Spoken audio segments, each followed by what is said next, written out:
Let me tell you a story. It's called Immortal Blood.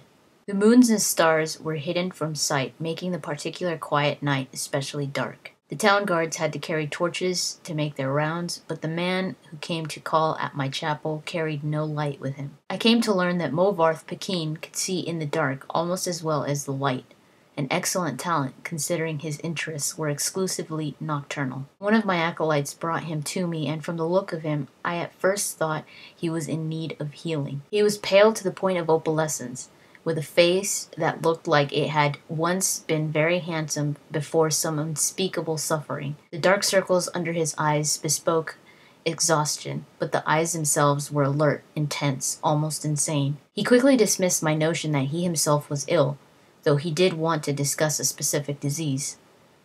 Vampirism, he said, and then paused at my quizzical look. I was told that you were someone I should seek out for help understanding it. Who told you that? I asked with a smile. Tessina Gray. I immediately remembered her, a brave, beautiful knight who had needed my assistance separating fact from fiction on the subject of the vampire. It had been 2 years, and I had never heard whether my advice had proved effective. You've spoken to her? How is her ladyship? I asked. Dead, Movarth replied coldly, and then responding to my shock, he added to perhaps soften the blow. She said your advice was invaluable, at least for the one vampire. When last I talked to her, she was tracking another. It killed her. Then the advice I gave her was not enough, I sighed. Why do you think it would be enough for you? I was a teacher once myself years ago, he said. Not in a university, a trainer in the Fighters Guild. But I know that if a student doesn't ask for the right questions, the teacher cannot be responsible for his failure. I intend to ask you the right questions. And that he did. For hours. He asked questions and I answered what I could.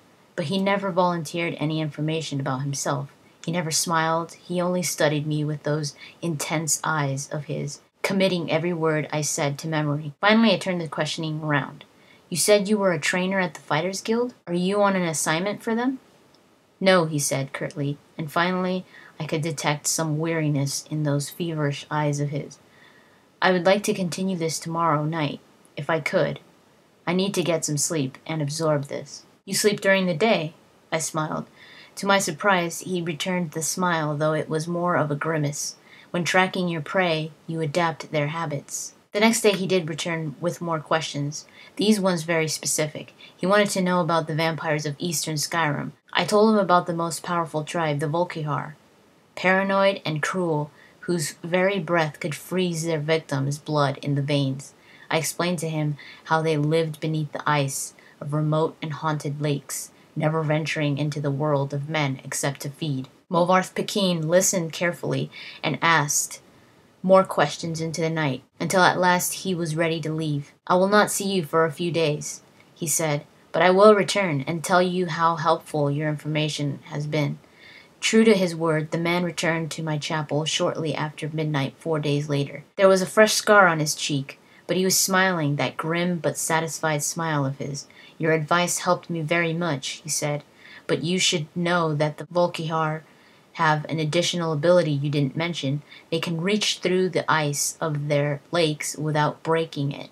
It was quite a nasty surprise, being grabbed from below without any warning. How remarkable, I said with a laugh, and terrifying. You're lucky you survived. I don't believe in luck. I believe in knowledge and training. Your information helped me, and my skill at melee combat sealed the bloodsucker's fate. I've never believed in weaponry of any kind. Too many unknowns. Even the best swordsmith has created a flawed blade, but you know what your body is capable of.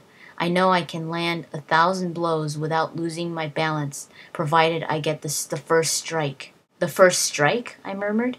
So you must never be surprised. That is why I came to you, said Movarth. You know more than anyone alive about these monsters, in all their cursed varieties across the land. Now you must tell me about the vampires of the northern Valenwood.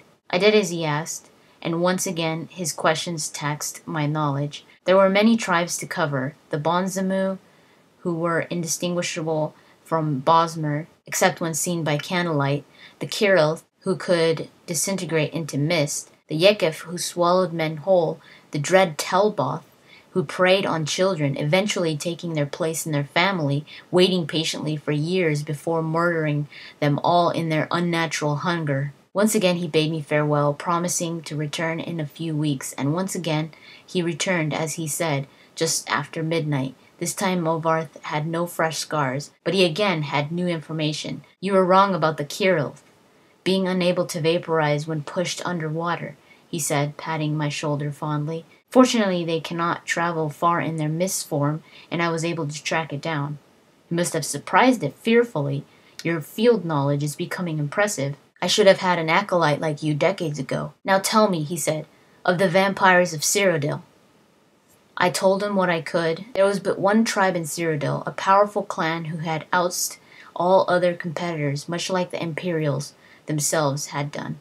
Their true name was unknown, lost in history, but they were experts at concealment. If they kept themselves well fed, they were indistinguishable from living persons. They were cultured, more civilized than the vampires of the provinces, preferring to feed on victims while they were asleep, unaware. They will be difficult to surprise, Movarth frowned, but I will seek one out and tell you what I learn. And then you will tell me of the vampires of High Rock, and Hammerfell, and Elsewhere, and Blackmarsh, and Morrowind, and the Somerset Isles. Yes? I nodded, knowing that this was a man on an eternal quest. He wouldn't be satisfied with but the barest hint of how things were. He needed to know it all. He did not return for a month, and on the night that he did, I could see his frustration and despair, though there were no lights burning in my chapel. I failed, he said, as I lit a candle. You were right. I could not find a single one. I brought the light up to my face and smiled. He was surprised, even stunned, by the pallor of my flesh, the dark hunger in my ageless eyes, and the teeth. Oh yes, I think the teeth definitely surprised the man who could not afford to be surprised. I haven't fed in 72 hours, I explained, as I fell on him. He did not land the first blow, or the last.